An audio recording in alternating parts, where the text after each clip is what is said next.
Dear Kuya Poy, ako po si Janela, 28 years old mula dito sa May Kawayan, Bulacan. Ang totoo po niyan ay may boyfriend ako ngayon. Ang kaso nga lang, bago kami magkakilala ni Rodel, ay may naging karelasyon na ito at nagbunga ang kanilang pagmamahalan noon ng dalawang anak. Hiwalay naman na si Rodel sa kanyang kinakasama ngayon. Pero sa kabila niyan, Kuya Poy, ay patuloy pa rin sa pagbibigay ng sustento si Rodel sa kanyang unang nakarelasyon.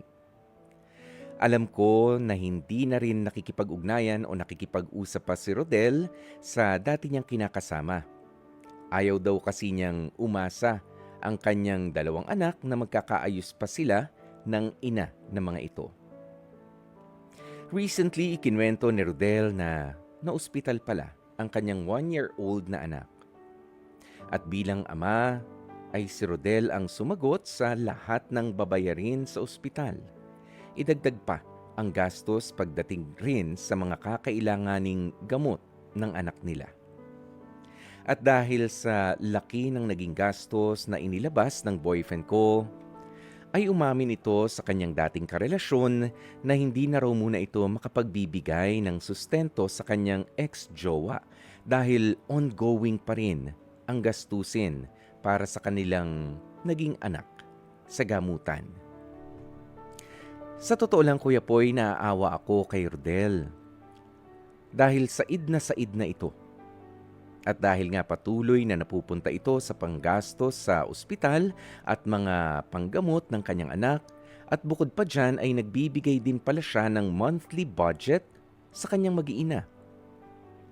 Ang problema nga lang ay ang ex-jowa nitong boyfriend ko ay hindi makontento at nagagawa pang mag-demand mula sa boyfriend ko na kesyo dapat din daw nabigyan siya ng hiwalay na allowance. To be honest, Kuya Poy, hirap na hirap ang boyfriend ko.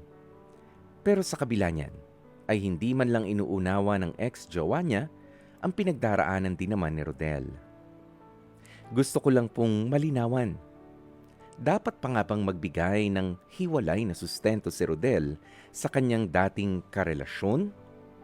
Kung nagbibigay naman ito ng sustento sa kanilang mga naging anak. Hanggang dito na lamang po ang storyang ibabahagi ko sa inyong programa.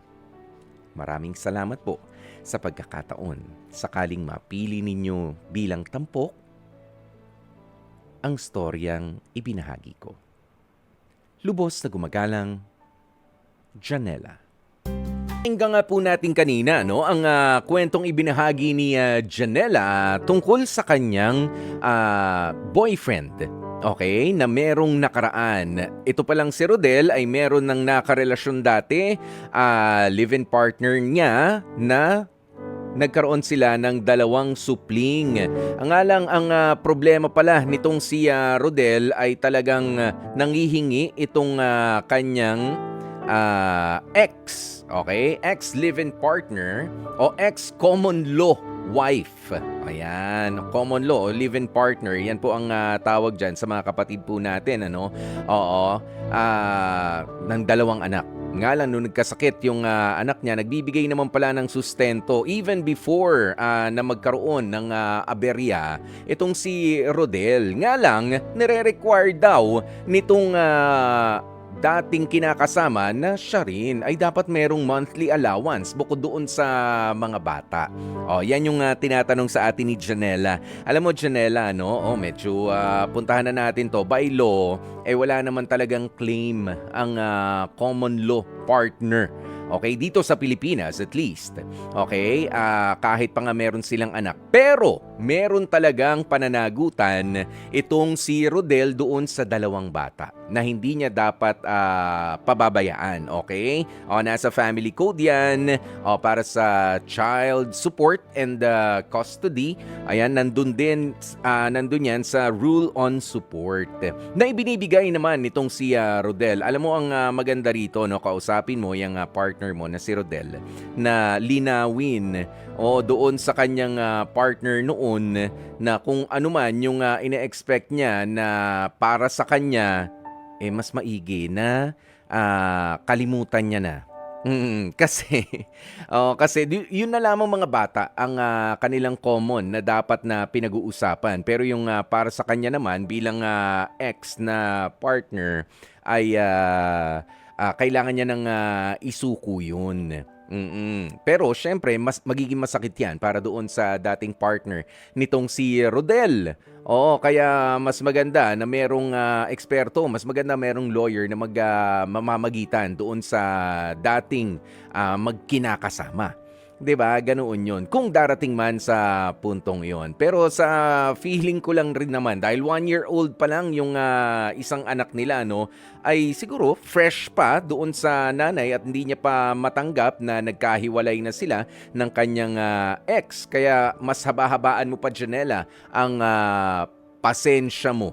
Oo, sa mga pangungulit na ganyan. Pero syempre, kung wala ka naman na ring mailalabas, wala ka na maibibigay para dyan sa si Rodel, para doon sa ex-jowa niya, wala ka naman, I mean, baliktarin mo man, itaob mo man.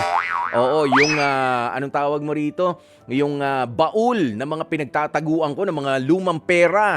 Oo, na pwedeng maipalit siguro, baka mabibili pa o mga gamit-gamit dyan. Wala na talaga. Oo, binaliktad na yung pitaka, wala na. 'Di ba? Wala na rin talaga siyang maaasahan. Pero hindi dapat maapektuhan, hindi maputol dapat yung suporta sa mga bata.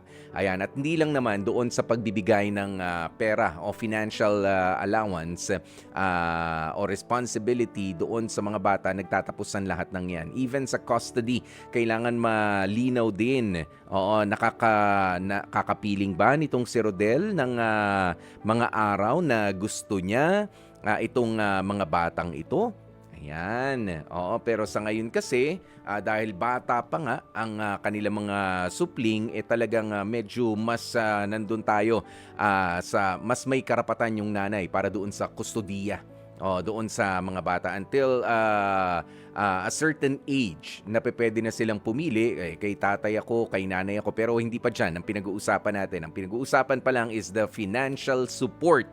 Okay, sa mga bata, ituloy lang. Suportahan mo na lang, alalayan mo itong si Rodel, habaan mo yung pasensya mo, pero para doon sa ex-jowa niya, wala na dapat na financial support. Magtrabaho siya kung gusto niya. 'Di ba, maghanap buhay siya kung gusto niya. Kung hihiram man ng pampuhunan para makapag-umpisa siya kung sakasakali nung panahon na sila ay magkasama ay jobless ito, pwede naman, 'di ba? In good faith. Ayan, pero hindi yan naayon sa batas. Okay?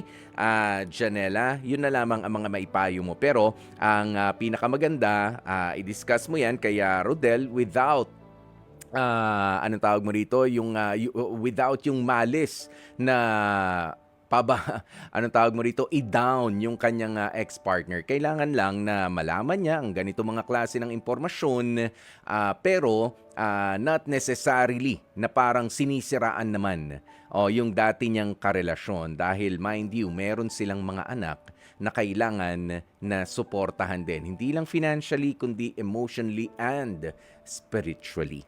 'Di ba? Kailangan nandun sila para sa mga batang